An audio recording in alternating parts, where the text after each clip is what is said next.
নবম pay scale, দ্বিগুণ বেতন ও ১০০% পেনশন। কি বলছে প্রস্তাব? তো দর্শক, আজকে প্রথম আলো পত্রিকায় সরকারি চাকরিজীবীদের জন্য একটি গুরুত্বপূর্ণ প্রতিবেদন প্রকাশিত হয়েছে। তাই ভিডিওটি না টেনে শেষ পর্যন্ত দেখুন। আর এখন পর্যন্ত যারা আমাদের চ্যানেলটি সাবস্ক্রাইব করেননি, দ্রুত সাবস্ক্রাইব করে ফেলুন। মহার্ঘ ভাতা ও নবম পে স্কেলের সর্বশেষ আপডেট সবার আগে পেতে আমাদের চ্যানেলটি সাবস্ক্রাইব করে রাখুন। তো দর্শক, দীর্ঘ প্রতীক্ষার অবসান ঘটিয়ে সরকারি চাকরিজীবীদের জন্য সামনে আসছে নবম পে স্কেল। দীর্ঘ ১ দশক পর এই কাঙ্ক্ষিত কাঠামোটি বাস্তবায়নের পথে সরকার। পে কমিশনের প্রাথমিক সুপারিশ এবং অর্থ মন্ত্রণালয়ের আলোচনায় উঠে এসেছে এমন এক প্রস্তাব, যা বাস্তবায়িত হলে বদলে যাবে দেশের সরকারি চাকরিজীবীদের আর্থিক চিত্র। বিশেষ করে আলোচনায় সবচেয়ে বেশি গুরুত্ব পাচ্ছে বেতন দ্বিগুণের প্রস্তাব এবং পেনশন সুবিধা ১০০% পর্যন্ত বৃদ্ধির সম্ভাবনা। সূত্র মতে, নবম পে স্কেলে সর্বনিম্ন বেতন দ্বিগুণ হওয়ার প্রস্তাব রয়েছে। বর্তমানে অষ্টম গ্রেডে কর্মরতদের মূল বেতন যেখানে প্রায় ২৩,০০০ টাকা, নতুন কাঠামোয় তা ৪০ থেকে ৪৫,০০০ টাকার মধ্যে নির্ধারণ করার চিন্তা রয়েছে।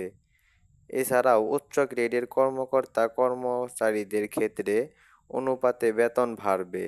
তবে শুধুমাত্র বেতন বৃদ্ধিই নয়, বরং জীবনমান উন্নয়ন এবং বাজার মূল্যস্ফীতির সাথে সামঞ্জস্য রেখে প্রকৃত ক্রয় ক্ষমতা ধরে রাখাই মূল লক্ষ্য। অর্থ মন্ত্রণালয়ের একজন দায়িত্বশীল কর্মকর্তা জানিয়েছেন, নতুন কাঠামোতে মহার্ঘ ভাতা ও মূল বেতন একত্রে হিসাব করা হবে। ফলে অন্যান্য ভাতা এমনকি গ্র্যাচুইটির পরিমাণও বাড়বে। অন্যদিকে পেনশনভোগীদের জন্যও রয়েছে সুখবর। আলোচনায় এসেছে, অবসরোত্তর ভাতা পুরনো বেতনের উপর নয়, বরং নবম পে স্কেলের নতুন বেতন কাঠামোর উপর ভিত্তি করে নির্ধারণ হবে। অর্থাৎ পে স্কেল বাস্তবায়িত হলে পেনশনভোগীদের আয়ও উল্লেখযোগ্যভাবে বাড়বে।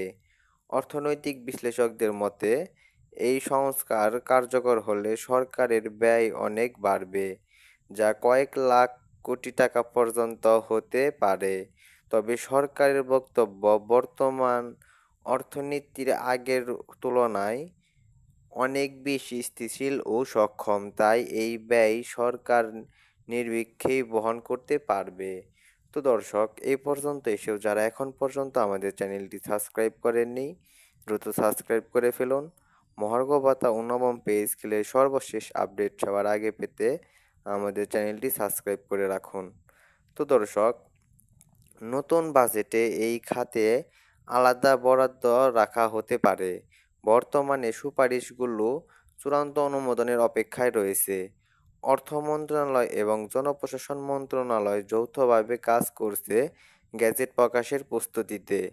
সব কিছু পরিকল্পনা অনুযায়ী এগোলে নবম পে স্কেলের গেজেট অক্টোবরের মধ্যেই প্রকাশিত হবে এবং ২০২৬ সালের জানুয়ারি থেকে তা কার্যকর হতে পারে। চাকরিজীবীদের মাঝে এখন একটাই প্রশ্ন, বেতন কি সত্যিই দ্বিগুণ হবে? যদিও আনুষ্ঠানিক ঘোষণা এখনো আসেনি, তবে যেসব প্রস্তাব আলোচনায় রয়েছে তা আশাবাদের বার্তা দিচ্ছে। বিশেষ করে মধ্য ও নিম্ন আয়ের কর্মচারীরা এই সংস্কারকে দেখছেন নতুন সম্ভাবনার দিক থেকে। সব মিলিয়ে নবম পে স্কেল হতে যাচ্ছে দেশের প্রশাসনিক ইতিহাসের অন্যতম বড় অর্থনৈতিক সংস্কার। এখন শুধু সময়ের অপেক্ষা চূড়ান্ত গেজেট প্রকাশের। তো দর্শক, আজকে এখানেই শেষ করছি। শেষ পর্যন্ত এসেও যারা এখন পর্যন্ত আমাদের চ্যানেলটি সাবস্ক্রাইব করেননি, দ্রুত সাবস্ক্রাইব করে ফেলুন।